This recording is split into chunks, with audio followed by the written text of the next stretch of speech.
Hello everyone, welcome back to my channel. আমি সঙ্গীতা, তোমরা দেখছো চটপটি শোনাই। তো সিকিমের দ্বিতীয় দিনের ভিডিও নিয়ে তোমাদের সাথে চলে এসেছি।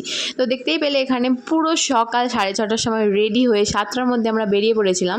আর বেরিয়ে কোনো ভিডিও করতে পারিনি, এখানে একটু দাঁড়িয়েছিলাম। আর এখান থেকে আমাদের বরফের জার্নি শুরু হলো।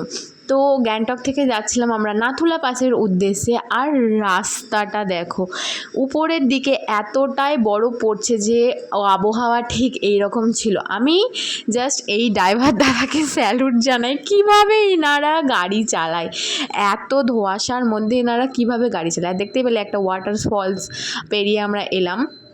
তো এইবারও দেখো রাস্তাটা, আমি জাস্ট জানালার পাশে বসে বসে ভাবছিলাম যে ড্রাইভার দাদা দেখতে পাচ্ছি কী করে রাস্তাটা যে কোন দিক থেকে কোন দিকে বেঁকে গেছে। তো যাই হোক, ওনারা যেহেতু এখানেই গাড়ি চালায়, ওনাদের হ্যাবিট আছে। আর আমাদের এই লোকেশানে দাঁড়িয়েছিলাম, এখান থেকে আমাদের জুতো নেওয়ার ছিল আর ব্রেকফাস্ট করার ছিল।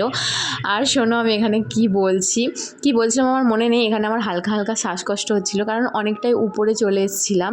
আর এখানে এতটা ঠান্ডা, কি বলবো, কথা বলছি মুখ থেকে শুধু ধোঁয়া বেরাচ্ছে, ভিডিওতে বোঝা যাচ্ছে না। এখান থেকে আমরা স্নো জুতো নিয়েছিলাম, আর এখানে সবাই আমরা স্নো জুতো পরে নিয়েছিলাম। আর আমাদের ভিতরে 2টো করে মোজা পরতে হয়েছিল, কারণ প্রচণ্ড ঠান্ডা। আর বুঝতেই পারছো বড়। আর এখান থেকে এই জ্যাকেটটা আমি রেন্টে নিয়েছিলাম, কারণ আমার প্রচণ্ড ঠান্ডা লাগছিল।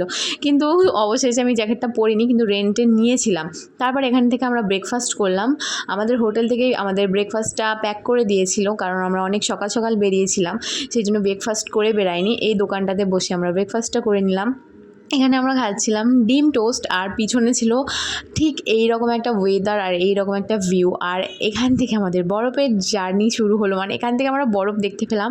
আর হঠাৎ করে বরফ দেখতে পেয়ে সবাই তো এক্সাইটেড হয়ে গেছি, সব চিল্লামিল্লি শুরু করে দিয়েছি। আর এটা তো সবে শুরু, জাস্ট রাস্তাটা দেখো, রাস্তার দুপাশে শুধু বরফ। আর যেখানে আমাদের লোকেশান ছিল নাথুলা পাস, ওখানে ছিল 1 মানুষ করে বরফ। বুঝতেই পারছো, 1 মানুষ বরফের মধ্যে আমাদের গাড়িটা যাবে কী করে। সেই জন্য আমরা হাফ দূর পর্যন্ত যেতে পেরেছিলাম, পুরো লোকেশন পর্যন্ত আমরা যেতে পারি না, কারণ ওখানে প্রচণ্ড স্নোফলস হয়েছিল। আর এখানে আমাদের গন্তব্যস্থলে আমরা প্রথমেই দাঁড়িয়েছিলাম এই জায়গাটায়। আর বুঝতেই পারছো, ফার্স্ট টাইম বরফ দেখলে যা হয়, এক্সাইটমেন্টে তো হাতের গ্লাভস খুলে ফেলেছি। কিন্তু এই প্রথম বরফের মধ্যে হাত দিয়ে আমার হাতটা পুরো ফ্রিজ হয়ে গেছিলো। আমি হাতটাকে জাস্ট কাজ করতে পারছিলাম না, এতটাই ঠান্ডা ছিল।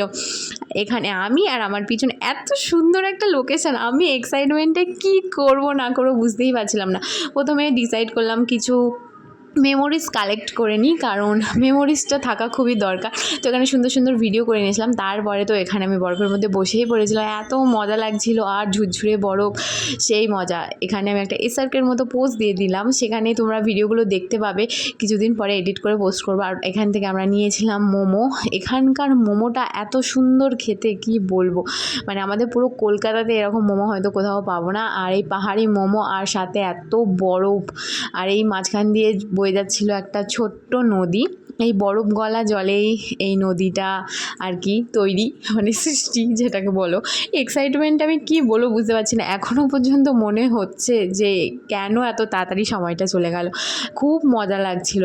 আর এখানে পুরো ঝুরঝুরে বরফ ছিল, জানো তো। আর প্রচণ্ড স্নোফল হচ্ছিল, তোমাদেরকে আমি লাইভ স্নোফলও দেখাবো। তো চলো তোমরা দেখতে থাকো। লোকেশন ছিল নাথুলা পাস আর বাবা মন্দির, বাট আমরা এখানে এত স্নোফল হয়েছে না, এখানে জাস্ট যা মজা করেছি, পুরো লেভেলের, পুরো লাইভ স্নোফল হচ্ছে। আর লাইভ বরফ দেখতে পাচ্ছ কত বরফ। আর এখানে প্রচুর লোক, সবাই এখানে এনজয়মেন্ট করছে। আর আমার না এইগুলো দেখে খুব ভয় লাগছে, ওই ইয়াকগুলো দেখে। মানে আমরা প্রচুর এনজয় করছি, সব ভিডিও তোমরা দেখতে পাবে। তো যারা সিকিম ঘুরতে আসতে চাইছো চলে এসো, প্রচণ্ড মজা হচ্ছে। আর ফ্রেন্ডদের সাথে আসলে তো যা হয়, খুব মজা হচ্ছে। তো চলো।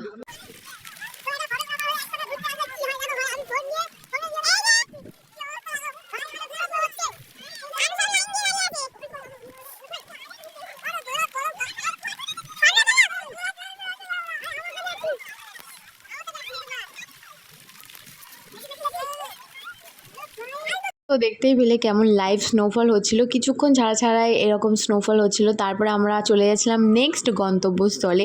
তো দেখো, এখানের পাহাড়গুলো প্রায় বরফে মোড়া। আর যার ভিডিও দেখছিলে ও হলো একটা ফটোগ্রাফার। আর বুঝতেই পারছো, ফটোগ্রাফার সাথে থাকলে যা হয়, ও সবাইয়ের ফটো তুলে দিচ্ছিল। শেষ পর্যন্ত ও নিজে ভালোভাবে ফটো তুলতে পারছিল না। তারপরে আমরা গেছিলাম এই ওয়াটারফলসটা দেখতে। আর আমি এখানে গিয়েও একটা ট্রেন্ডিং রিলস বানাচ্ছিলাম, হয়তো যারা ফেসবুক ফলো করো তারা দেখতে পেয়ে গেছো। আর ওয়াটারফলসটা দেখো দেখো কতটা সুন্দর। খুব ইচ্ছা ছিল উপরের দিকে একটু ওঠার, বাট প্রচণ্ড পিচ্ছল ছিল জায়গাটা, মানে বৃষ্টি হয়েছিল তো। আর এই দেখো লোকেশানটা ছিল ঠিক এরকম। তো আমরা নেক্সট লোকেশানে চলে গেছিলাম, আর এখানে বরফ দেখে এক্সাইটমেন্ট আমি শুয়েই পড়েছি, শুয়েতে একটু গড়াগড়ি খেয়ে নিলাম, প্রচণ্ড ভালো লাগছিলো। আর আমার একটা প্রবলেম হচ্ছিলো, আমি জামার নিচে যেই শর্টসটা পরেছিলাম সেটা বারে উঠে যাচ্ছিলো, তো ওটাকে ইগনোর করো। যাই হোক, তারপরে আমরা দুজন মিলে ডিসাইড করছিলাম এখানে একটা ঘর বানিয়ে থেকে যাব। তারপরে আমি ওকে বললাম, দেখো এখানে ঘরটর বানিও না, এখানে এত ঠান্ডা, আমি কোনোদিন স্নান করবো না, সেটা সত্যি কথা। তো যাই হোক, দেখো লোকেশানটা এত সুন্দর। আর আমি বলবো যারা যারা নর্থ সিকিম যাওনি, নর্থ বা ইস্ট সিকিম, এটা ছিল ইস্ট সিকিম, অবশ্যই যাও, অন্তত এই এক্সপিরিয়েন্সটা একবার করো। টাকা জমিয়ে কি হবে বস, যদি এইরকম এক্সপেরিমেন্ট না করো, মানে এক্সপিরিয়েন্স না করো। প্রচণ্ড মজা হবে। আর এখান থেকে আমরা আবারও মোমো নিয়েছিলাম। আর এখানে যেহেতু পাহাড়ের উপর, অনেকটাই উপরে ছিলাম, এখানে সব কিছুর দাম অনেক বেশি। এখানে তারপর আমরা খেয়েছিলাম ম্যাগি, যেটা ছিল 80 টাকা প্লেট, একটা ম্যাগির দাম। তো যাই হোক, আমরা প্রচণ্ড মজা করছিলাম। আর এইবার আমাদের হোটেলে ফেরার পালা, সেই জন্য লাস্ট টাইমের মতো বরফটাকে ভালোভাবে দেখে নিলাম। আর এখানে আমরা মোট গেছিলাম 8 জন। তারপর আমরা ওখান থেকে চলে এসেছিলাম গ্যাংটক হোটেলের উদ্দেশ্যে। আর গ্যাংটকের রাস্তাঘাটগুলো, মানে পুরো সিকিমের রাস্তাঘাটগুলো না খুব সুন্দর, মানে পাহাড়ি এলাকাগুলো খুবই খারাপ হয়ে গেছে রাস্তাটা ধস নেমে, কিন্তু গ্যাংটকটা না ভীষণ সুন্দর রাস্তা। এখানে ইন্ডিয়ার ফ্ল্যাগগুলো দেখলাম।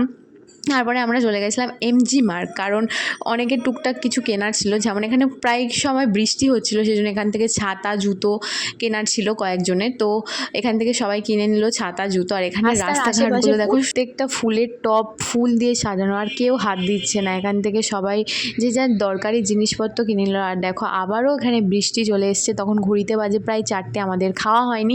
তো আমরা হোটেলে এসেই প্রথমে লাঞ্চ খেয়ে নিলাম।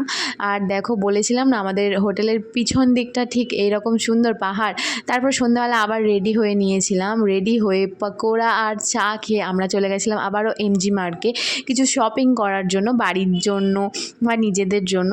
এই দিন আমরা অনেক শপিং করেছিলাম, বাড়ির লোকেদের জন্য এবং নিজেদের জন্য। তারপরে চলে গেছিলাম হোটেলে। আর বন্ধুদের সাথে থাকলে তো আর সবসময় ভিডিও করা সম্ভব হয়নি, নেক্সট কোনো ভিডিও আমার কাছে নেই, কিন্তু পরের দিনের ভিডিও আছে। আমরা অনেক বড় একটা ডিসিশন নিয়েছিলাম সবাই মিলে একসাথে, সেটাও তো কেন আর কী জন্য তোমাদেরকে জানাবো। তো আজকের মতো ভিডিওটাই পর্যন্ত, দেখা হবে নেক্সট ভিডিওতে। টাটা সবাইকে।